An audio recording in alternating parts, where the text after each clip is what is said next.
Assalamualaikum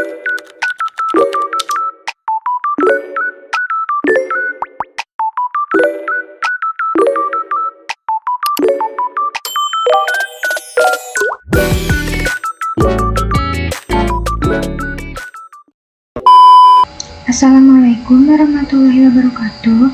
Perkenalkan, nama saya Siti Trisnawati dari kelas 10 TKJ 1 Standar Industri. Pada video kali ini, saya akan menjelaskan tentang apa itu networking model. Kita akan mempelajari apa itu networking models. Di sini ada outline. Yang pertama ada konsep, yang kedua TCP atau IP model, yang ketiga encapsulation dan decapsulation, name of TCP atau IP message, yang terakhir OSI layers model. Di sini ada konsepnya, jaringan komputer mengacu pada perangkat komputasi yang saling terhubung serta dapat bertukar data dan berbagi sumber daya satu sama lain. Untuk terjalinnya proses bertukar data tersebut, diperlakukannya aturan yang mendefinisikan bagaimana kumpulan komputer agar bisa saling komunikasi. Nah, aturan tersebutlah yang disebut dengan networking models. Jadi, bagaimana setiap vendor dapat saling berkomunikasi dengan open standard networking models yang tersedia. Untuk saat ini, Open Standard Networking Models yang tersedia dan terkenal ada dua, yaitu TCP atau IP model dan OSI model. Jadi, networking model adalah suatu aturan yang mendefinisikan bagaimana kumpulan perangkat komputasi bisa saling terhubung dan komunikasi. Agar bisa saling berkomunikasi, maka dibutuhkan yang namanya aturan. Nah, aturan itu disebut dengan networking models untuk saat ini. Sebelum networking model itu muncul, bisa kita lihat di sini. Setiap vendor memiliki networking modelnya tersendiri.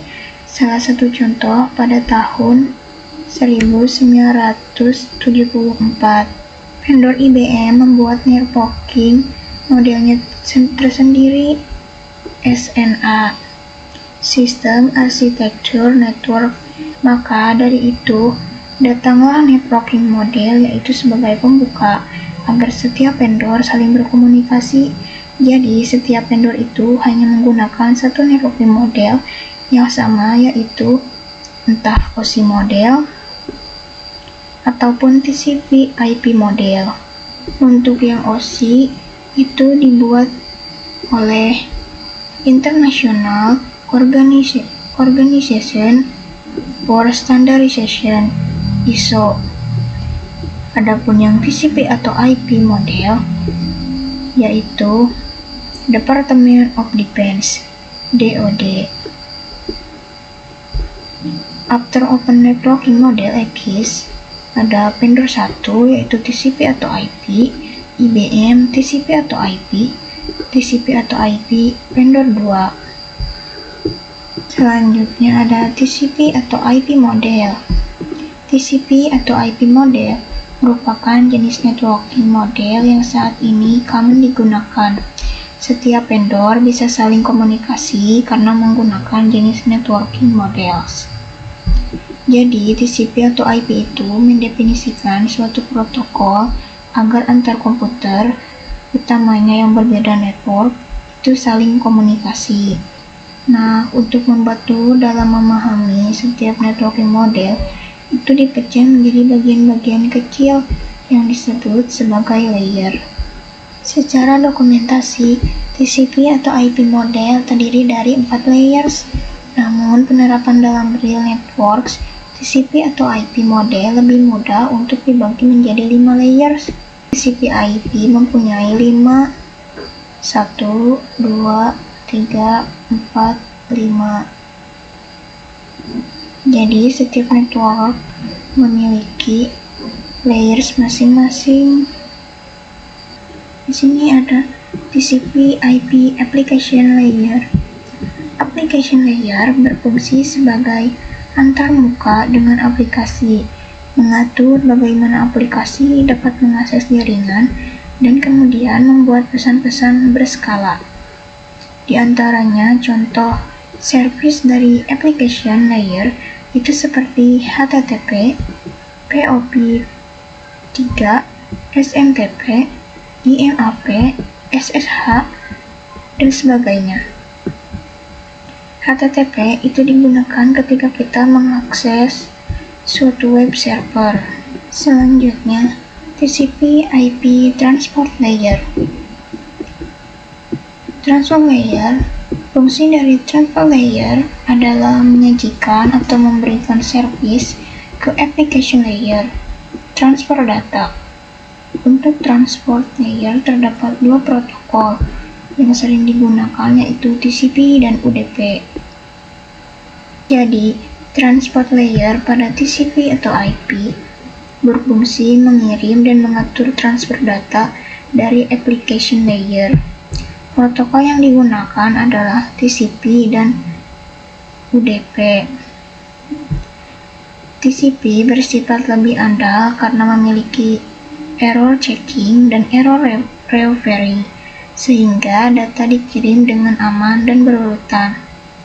UDP lebih cepat tetapi tidak melakukan pengecekan kesalahan, sehingga cocok untuk streaming video, game online, dan aplikasi lainnya.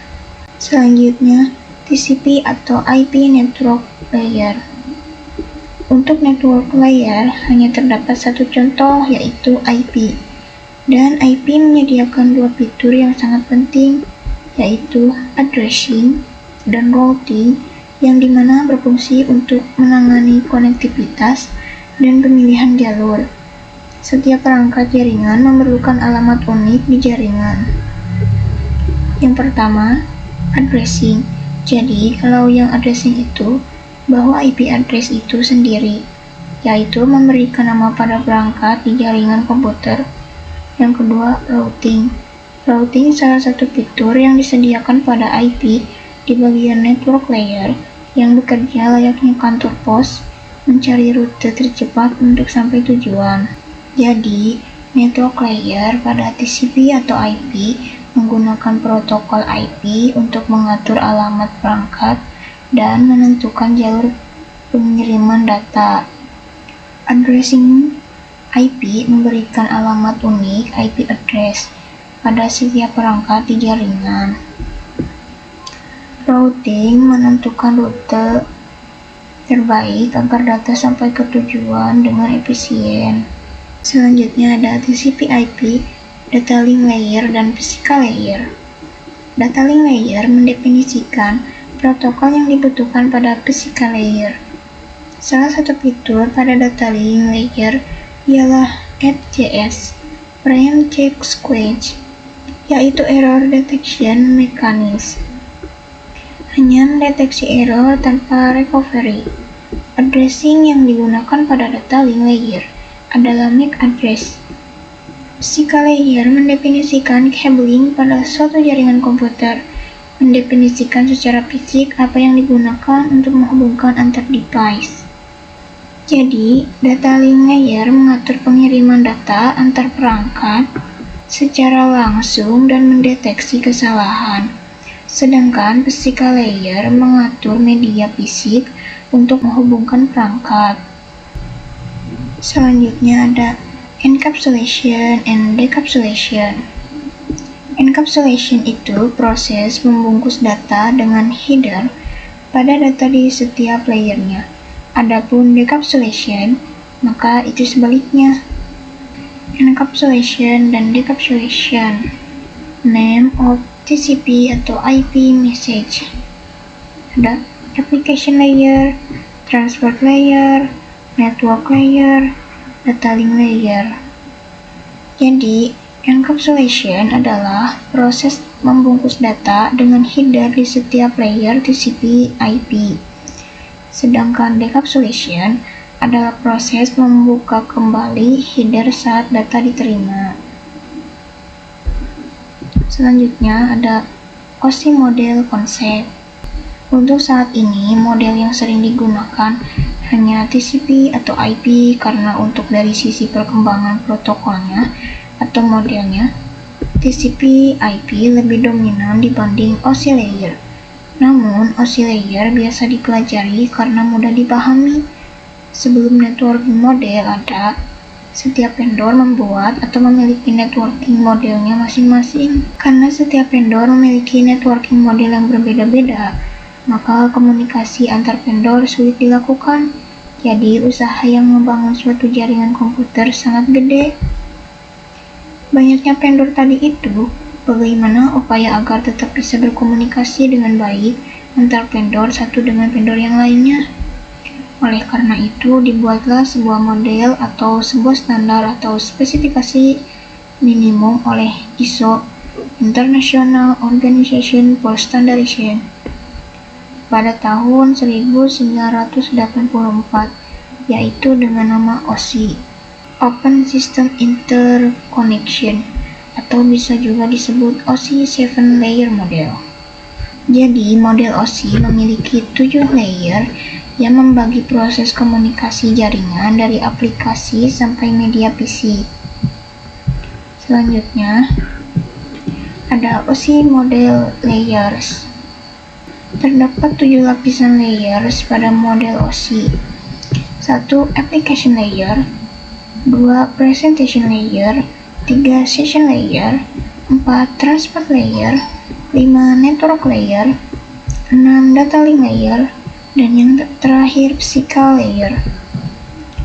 Ada lower layer berkaitan dengan user interface, data formatting, dan communication sessions. 1-4.